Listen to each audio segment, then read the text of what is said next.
नमस्कार, मैं doctor PM Tripathi The World This Week के इस प्रोग्राम में आपका फिर से बहुत बहुत स्वागत।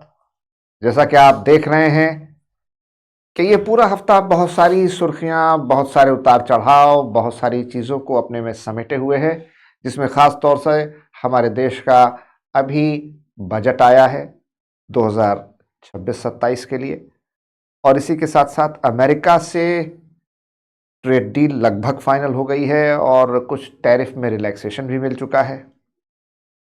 ये भी हमने देखा कि हमारे नेता प्रतिपक्ष श्री राहुल गांधी ने हमारे पूर्व थल सेना अध्यक्ष रह चुके chief of the army staff general Naravane की किताब जो उन्होंने लिखी है 4 स्टार्स ऑफ डेस्टिनी, और जिसमें उन्होंने कुछ ऐसे संस्मरण का जिक्र किया है जो 2020 के गलवान घाटी के समय से जुड़ा हुआ है, उस पर भी बड़ा विवाद हो रहा है। और संसद में जो इधर एक तरीके से गतिरोध की स्थिति है, शोर शराबा है, और पहली बार ऐसा हुआ कि राष्ट्रपति का अभिभाषण बिना प्रधानमंत्री की चर्चा के ही पारित कराना पड़ा।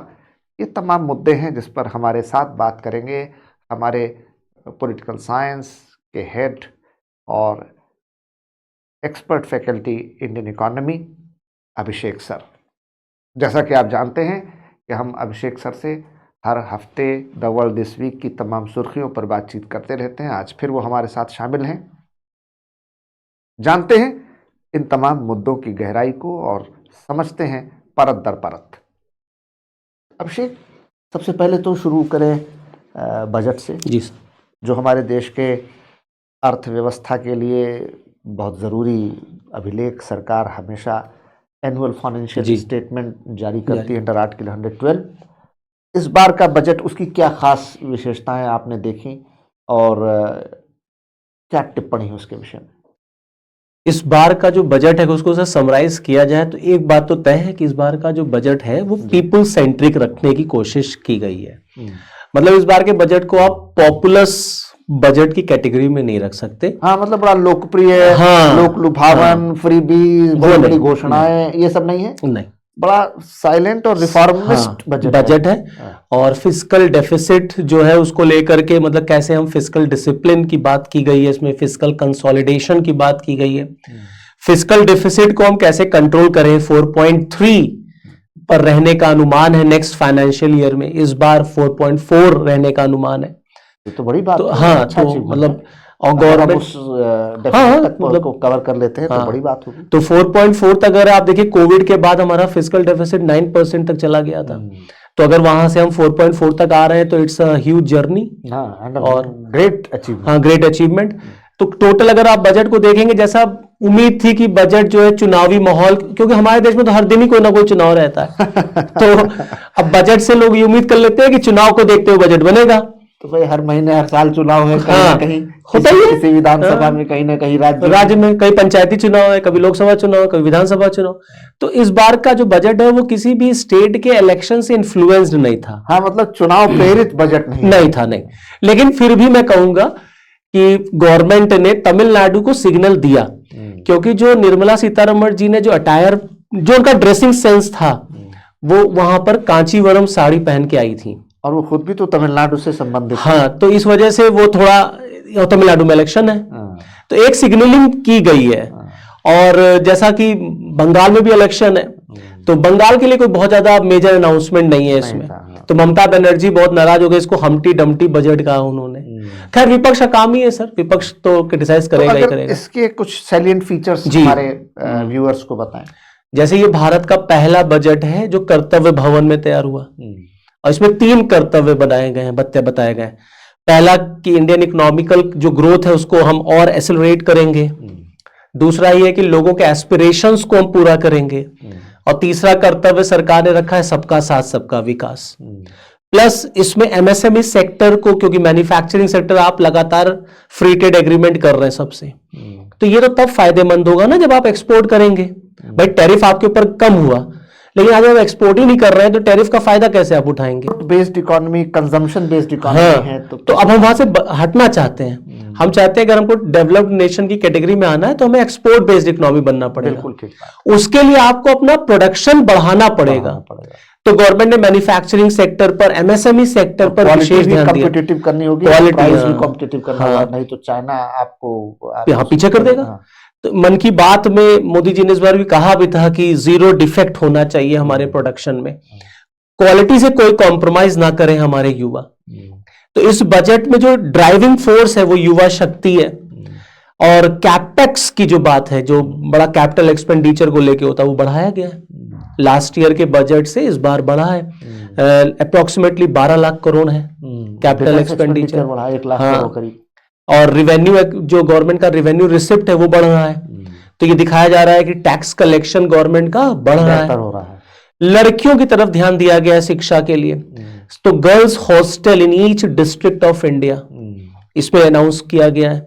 और वो जो यूनिवर्सिटी हब बनाने की जी बात हाँ, की एजुकेशन की, हाँ, एक टाउनशिप डेवलप करने की बात की, जैसे टाउनशिप नहीं होती है सर, जो कॉलोनीज एजुकेशन के लिए, रिसर्च एंड डेवलपमेंट के लिए जी हाँ, यूनिवर्सिटी बहुत अच्छा, बहुत अच्छी बात है।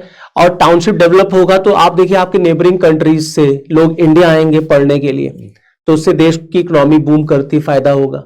प्लस हम इंडिया को मेडिकल हब भी बनाना चाहते हैं, इसीलिए आप देखिए आयुष को थोड़ा सा फोकस करके 3 आयुर्वेदिक कॉलेज गवर्नमेंट डेवलप करेगी। तो कुल ये सारे मेजर अनाउंसमेंट्स जो है वो इस बजट में किए गए हैं। तो बजट एक बेस ये बना रहा है कि कैसे हम भारत को आगे डेवलप्ड कंट्री के फॉर्म में स्टैब्लिश करेंगे जी। तो बजट तो वो पॉपुलर वाला वो बजट से अगर आप उम्मीद कर रहे थे तो वो फिर इसमें नहीं है। अभिषेक, मेरा दूसरा सवाल आपसे यह है कि अभी हालांकि आज की तारीख तक यूएस इंडिया में ट्रेड डील हुई नहीं, डिक्लेयर्ड नहीं है ऑफिशियली, लेकिन ऐसा कहा जा रहा है कि हम उसके बहुत करीब हैं। और हमारे वाणिज्य मंत्री श्री पीयूष गोयल का भी आज बयान आ चुका है कि 3 से 4 दिन में चीजें फाइनल हो जाएंगी, फिर ज्वाइंट स्टेटमेंट आ जाएगा और फिर डिफेंस ये ट्रेड डील भी फाइनल हो जाएगी। लेकिन अमेरिका ने टैरिफ कुछ रिलैक्स किए, कम कर दिया, सिग्नल दे दिया।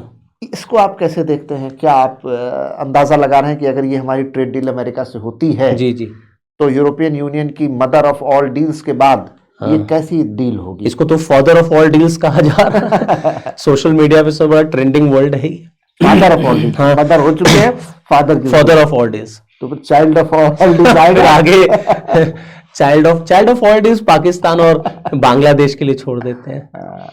ये जो डील है सर, हालांकि इस डील पर अभी पिक्चर क्लियर नहीं, जैसा कि आपने बता ही दिया है, तो विपक्ष इस डील को लेकर के बहुत मतलब उसके अंदर बहुत एप्रीहेंशंस है बहुत सारी कि गवर्नमेंट इसको क्लियर क्यों नहीं कर रही है। उनको लग रहा है कि हम अपने देश के इंटरेस्ट के खिलाफ जाकर के यूएस डील कर रहे हैं। लेकिन अच्छा, दूसरी बात यह है कि इस डील का अनाउंसमेंट ट्रंप ने किया। तो विपक्ष कहता है बार बार ट्रंप ही क्यों अनाउंस करते हैं, मोदी जी क्यों नहीं अनाउंस करते? ऑपरेशन सिंदूर वो भी वही कर रहे हैं। तो ज्यादातर ट्रंप आते हैं सोशल मीडिया में अपने ट्रुथ अकाउंट से एक पोस्ट करते हैं, कह देते हैं अब रूस से तेल नहीं खरीदेगा इंडिया। अब इंडिया क्या करेगा ये ट्रंप बता रहे हैं। तो बड़ा इसमें तहलका तो है ये भारत की राजनीति में।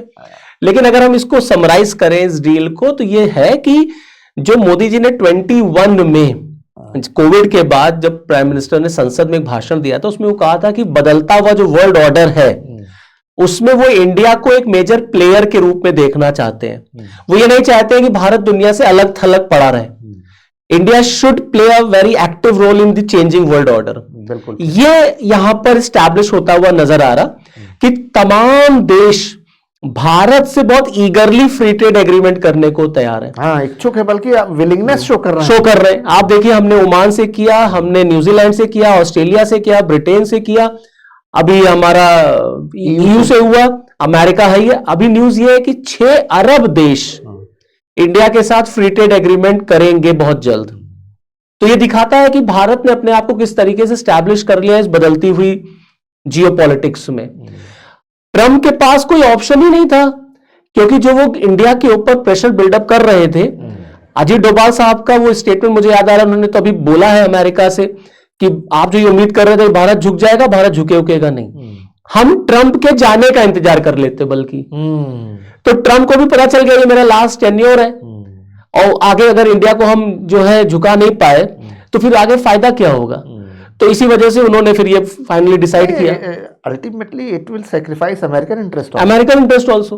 तो उनको भी लग रहा था हमें नुकसान हो रहा है, हमारा जो अमेरिका में जो है पॉपुलैरिटी है वो घट रही है और मिल कुछ नहीं रहा है, क्योंकि इंडिया जो है वो रशिया के साथ और अपने रिलेशंस बिल्डअप ही कर रहा है।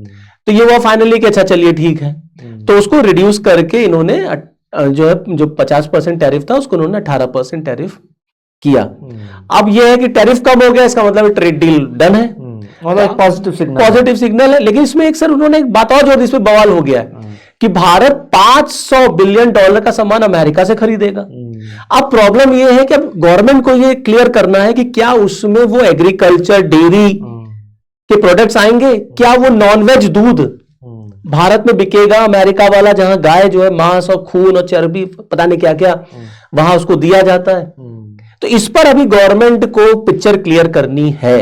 तो जैसा आपने कहा, पीयूष गोयल साहब ने बोला है 3-4 दिनों में हो जाएगा, तो तब ये क्लियर होगा कि इस डील में है क्या अल्टीमेटली। तो अभी तो क्लियर ही नहीं है कि डील में है क्या, ये चीजें हैं।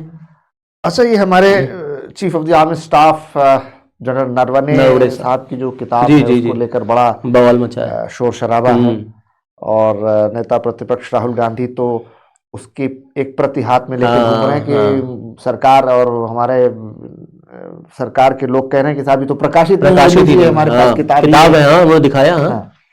तो ये क्या है पूरी कंट्रोवर्सी, और उसमें संसद में ये कहा गया भाई ये नियम के विरुद्ध है। तो क्या है नियम और उसमें क्या, थोड़ा स्पष्ट करिए। ये जो बुक इन्होंने खरीदी है ये अमेजोन से खरीदी, ऑनलाइन है। देखिए पब्लिश तो हुई है बुक, बिना पब्लिश हुए अमेजोन में कैसे आई? डिस्ट्रीब्यूट नहीं हुई है अभी, मार्केटिंग नहीं हुई है। नरवणे साहब ने कहा भाई हमने लिख दिया, अब वो जो पब्लिशर जाने वो गवर्नमेंट जाने, क्योंकि ये बुक डिफेंस से रिलेटेड है। तो गवर्नमेंट का रूल है कि मिनिस्ट्री ऑफ डिफेंस से आपको परमिशन लेनी होती है, क्योंकि आपके पास कुछ सेंसिटिव इश्यूज भी हो सकते हैं। अब गवर्नमेंट जो इसको परमिशन दे देती तो ये मार्केटिंग में हो जाती, मार्केट में आ जाती। लेकिन बुक तो है, और इस बुक में कुछ बातें जो है वो मैगजीन में आ गई। उसको लेकर के राहुल गांधी ने जो है प्रेसिडेंट, दरअसल संसद में बजट सेशन में प्रेसिडेंट एड्रेस पे बोलना था, थैंक्स मोशन पर, मोशन ऑफ थैंक्स पर। राहुल गांधी उसमें बोलते बोलते चले गए नरवणे जी की बुक पर। अब उन्होंने उसमें से कुछ लाइन कोट कर दिया, जो गलवान इशू जो हुआ था भारत और चीन के बीच, उसमें ये बता रहे हैं कि वो 56 इंच का सीना कहां चला गया, क्योंकि चीन के टैंक्स तो भारत के अंदर तक चले आए थे। और जब आर्मी चीफ ने डिफेंस मिनिस्टर से बात किया तो डिफेंस मिनिस्टर और प्राइम मिनिस्टर साहब ने कहा जो आपको ठीक लगे आप करिए, मींस दे वर हेल्पलेस, और चीजें क्लियर नहीं हुई। और क्या इसका एक मतलब ये भी नहीं निकल सकता है कि जब none other than the prime minister and defense minister said to the chief of the army staff कि जो मन है वो करिए, मतलब आपको एक्शन लेना है तो लीजिए। हाँ, ये मना कहाँ किया कि आप सॉफ्ट हो जाइए? मना तो नहीं किया, या टारगेट को हिट मत करिए, लेकिन तो बल्कि आर्मी को फ्री हैंड दे दिया। हाँ, फ्री हैंड दिया, लेकिन आर्मी ने फिर उस तरीके से काम भी तो नहीं किया। नहीं तो ये फिर ये पॉलिटिकल क्यों मानी जाए? अब नहीं देखिए सर, राजनीति में तो ये सब चलेगा ही चलेगा, नरेशन परसेप्शन तो बिल्डअप होगा ही होगा। अब गवर्नमेंट ये उम्मीद कर रहे हैं कि सीधे मोदी कहते कि नहीं चाइना पर अटैक क्लियर कट है। लेकिन गवर्नमेंट थोड़ा सा बैकफुट पे आई इस इशू पर, क्योंकि जो गवर्नमेंट ने कहा कि बुक पब्लिश नहीं, बुक तो पब्लिश ही हो चुकी है। गवर्नमेंट तो बैकफुट पर आई इस पर, और जेफरी एप्स्टीन पर भी फॉरेन मिनिस्ट्री का तुरंत बयान आ गया और जो स्पोक्स पर्सन है वो जी सारा ये फर्जी है। हाँ। और एक कथित दोषी अपराधी का दिया गया कुत्सित बयान है, उसको अब नहीं मानते। तो जैसे उसमें क्या था मेल में कि वो मोदी गए इजराइल में डांस किए तो अमेरिका उससे खुश, अमेरिका इससे कैसे खुश हो जाएगा? मतलब और मोदी ने तो कोई ऐसा डांस नहीं किया, इसका क्या ये भी क्या कंट्रोवर्सी, थोड़ा सा जरा बताइए ये वही व्यूअर्स को कि ये पूरा मामला क्या है और क्यों गवर्नमेंट इस पर बहुत फिर से बचाव की मुद्रा में? नहीं, जाहिर सी बात है, अगर देश के प्राइम मिनिस्टर पर ऐसे आरोप लगेंगे तो ये ऐसा तो नहीं ना जो विला में तो नहीं गए नहीं, इंडियन कल्चर के अगेंस्ट। देखिए अमेरिका में, फ्रांस में बिल क्लिंटन के ऊपर तो कितने आरोप लगते थे सर। तो अगर फ्रांस वगैरह में आरोप लग जाए वहां चल जाता है, पर भारत में प्राइम मिनिस्टर के ऊपर ऐसे आरोप लगेगी। तो ये कहा ना इजराइल में जाके डांस करिए। अरे सर इजराइल में, लेकिन पीएम अगर होटल में जाए और पीएम अगर ऐसे कहीं जाकर के काम कर रहा है, मतलब उनके हमारे देश के प्रधानमंत्री की गरिमा के खिलाफ है, तो उसको भी लेकर राजनीति खूब हो रही है और गवर्नमेंट उस पर भी थोड़ा सा बैकफुट पे है। तो क्या मामला है, थोड़ा सा जरा बता दीजिए हमारे व्यूअर्स को। अब मामला जैसे जो ये एपेंस्टीन वाला जो इशू क्रिएट नहीं हुआ था, एक बार अमेरिका ट्रंप के ऊपर आरोप लगा, ट्रंप की फोटोज वगैरह सब वायरल बहुत हुई थी, उसमें लड़कियों के साथ ट्रंप की फोटोज। भारत में भी प्राइम मिनिस्टर है, हमारे देश के प्राइम मिनिस्टर हैं, दरअसल Jeffrey Epstein is a criminal, हाँ, is a paedophile, sex trafficker, बिल्कुल सही बात, उसकी बात को भरोसा नहीं है। लेकिन अब उन्होंने कहा है तो राजनीति में तो सर देखिए, पॉलिटिक्स में तो जरा सा अगर आपने चिंगारी लगाई तो पूरी आग पकड़ लेती, विपक्ष को बैठे बैठे मौका मिल गया। इसीलिए आप देखिए इस बार का जो बजट सेशन हुआ सर, आपने ओपनिंग रिमार्क में ही बताया कि पहली बार हुआ है कि बिना प्राइम मिनिस्टर के एड्रेस के राष्ट्रपति का जो अभिभाषण है वो पास हो गया, और प्राइम मिनिस्टर साहब ने लोकसभा के बजाय राज्यसभा में उस पर बोला है। हालांकि लोकसभा राज्यसभा कहीं भी बोल सकते हैं, लेकिन इसमें भी बड़ा गंभीर विषय था कि जो ये बयान आया कि इसलिए प्रधानमंत्री लोकसभा में नहीं गए क्योंकि अप्रत्याशित तो ऐसा था कि कुछ उनके साथ बुरा हो सकता है। तो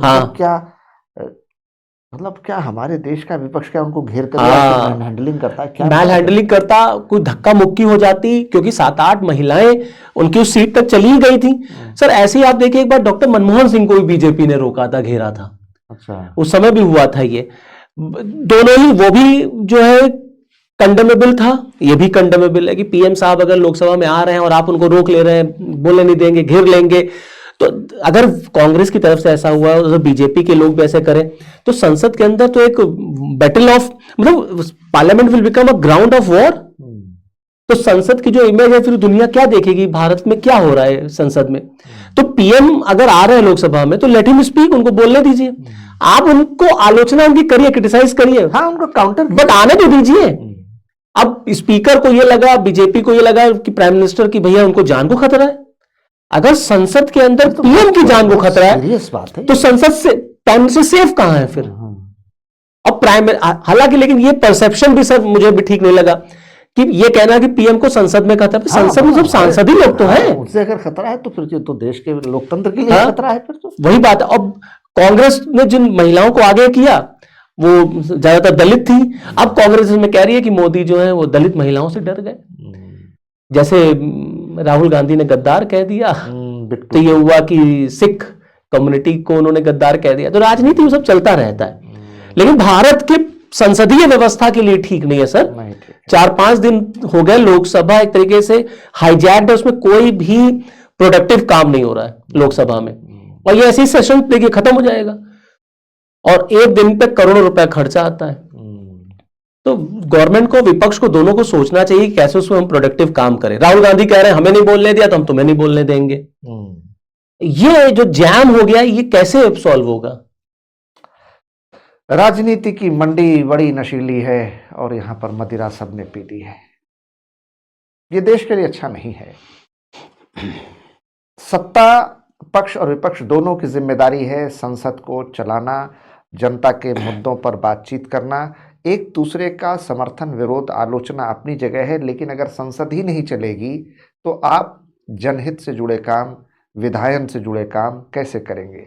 आप विरोध कीजिए, नीति का कीजिए, आलोचना कीजिए, लेकिन वह भी एक लोकतांत्रिक संवैधानिक व्यवस्था के रहते हुए। देखते रहिए द वर्ल्ड दिस वीक, जुड़े रहिए हमारे साथ, शेयर कीजिए, सब्सक्राइब कीजिए और लाइक जरूर कीजिए। बहुत बहुत धन्यवाद। धन्यवाद।